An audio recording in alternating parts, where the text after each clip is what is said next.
চলুন আজ সহজ পদ্ধতিতে বানিয়ে নিই মোগলাই পরোটা। একদমই সহজ পদ্ধতিতে প্রথমে ময়দা, পরিমাণ মতন নুন এবং পরিমাণ মতন তেল দিয়ে সেটিকে ভালো করে মিশিয়ে নিতে হবে।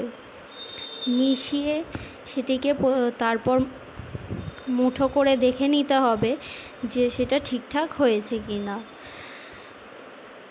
তারপর তাতে অল্প অল্প জল দিয়ে ভালো করে মেখে নিয়ে আধ ঘন্টার জন্য চাপা দিয়ে রেখে দিতে হবে।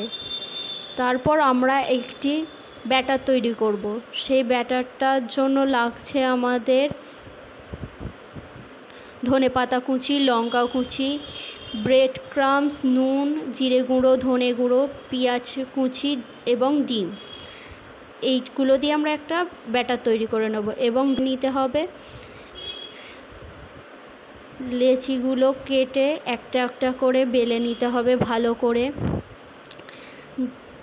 একটু বড় করে বেলতে হবে এবং পাতলা করে, যাতে মিশ্রণটা ভালো করে দেওয়া যায় এবং সেটা পাতলা হলে যাতে আপনার মিশ্রণটি যখন ভাজবেন তখন ভিতর থেকে খুব সুন্দরভাবে কুকড হয়ে যায়।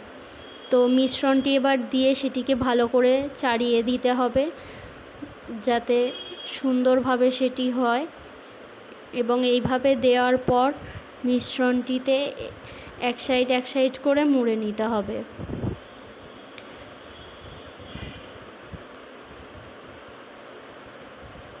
এইভাবে মুড়ে নিতে হবে। দেখুন ভালো করে মুড়ে নিতে হবে যাতে মিশ্রণটি কোনোভাবে বেরিয়ে নেওয়া যায়। হালকা হালকা হাতের চাপ দিয়ে মিশ্রণটিকে এভাবে বেলে রাখতে হবে এবং তারপর কড়াইতে তেল গরম করে অল্প আঁচে ভাজতে হবে। যে দিকটা মোড়া ছিল সেটা নিচের দিকে দিয়ে গ্যাস আস্তে করে দিতে হবে এবং উল্টে পাল্টে ভেজে নিতে হবে।